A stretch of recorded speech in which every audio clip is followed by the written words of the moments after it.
Okay, so we're going to talk about combining like terms. Now, as we combine like terms, there's two really important things to understand. First is the distributive property. That says that if you have three numbers, so we have this distributive property again that allows us to take a multiplication problem over an addition problem. Now, with regular numbers, we don't worry about that, but when we bring variables into play, we do have to worry about it. Please excuse the coughing. My boy's lying next to me, and he's got a little bit of a cold. The second thing we need to understand is a thing called juxtaposition, a real big fancy word. See, us mathematicians get a little lazy. When we have a number multiplied times a variable, an unknown number, we, instead of writing the multiplication symbol between them, we write it next to it to mean that. So 4 next to A means 4 times A. So now, how do these two things help us?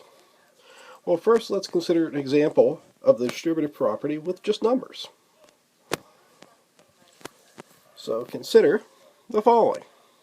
And you may find it very helpful to write down and copy down the problems and work them along with me as I'm doing them. So consider the problem 6 times 3 plus 4. On the one hand, we can follow our straight order of operations and do 3 plus 4. And you get 6 times 7 is 42. And with regular numbers, it's usually a lot easier to do that.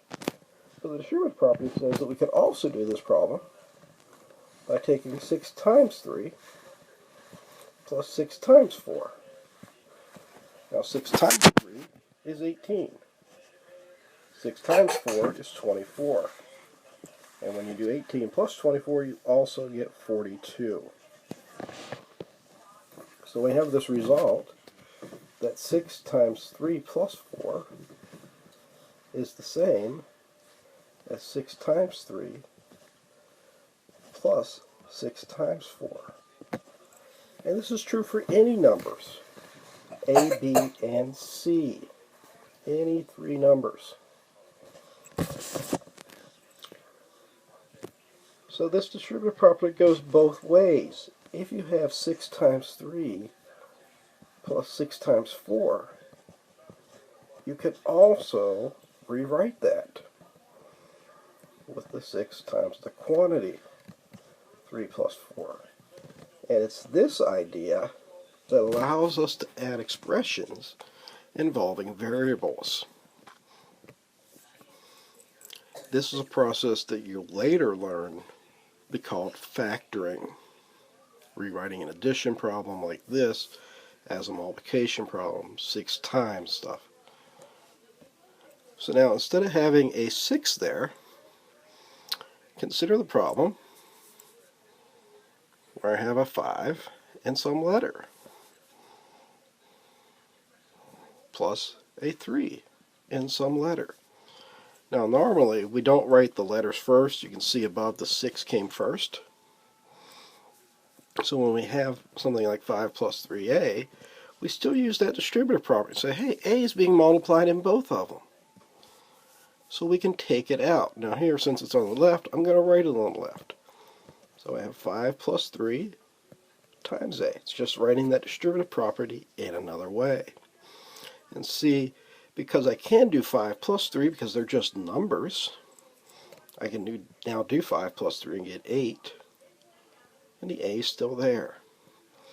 Now if a happened to be a number like 2, 5 times 2 is 10, and 3 times 2 is 6, 10 plus 6 is 16. Also 8 times 2, also 16. See, we're doing it for a number we don't know. So we do the same thing. Okay. Now,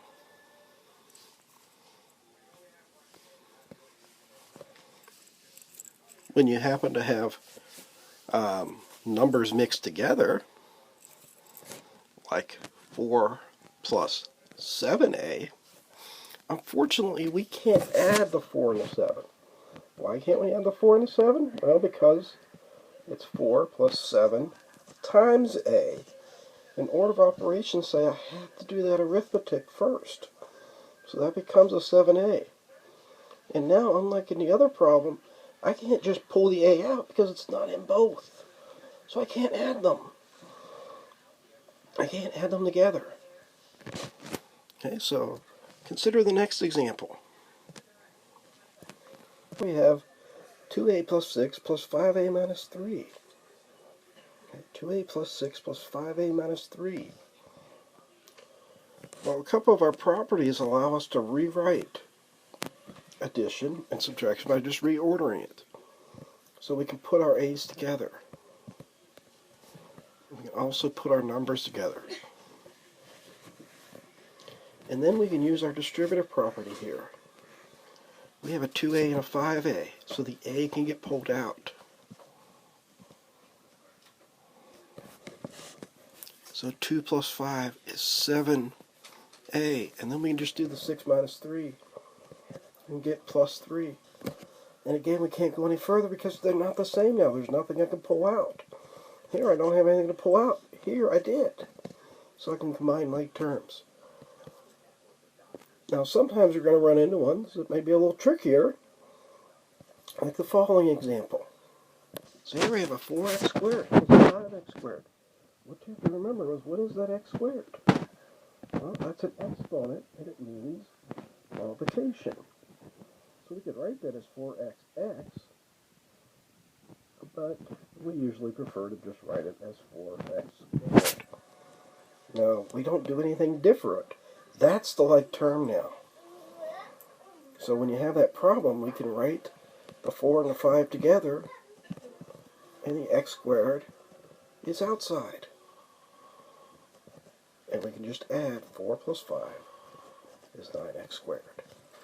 Okay, so hopefully this will help you as you get started with like terms. They're not a hard thing. Just got to keep it straight and understand where it comes from with our distributive property. That's what it means. That's what causes like terms to work the way it does. And remember, when you see a number next to a variable, that means multiplication.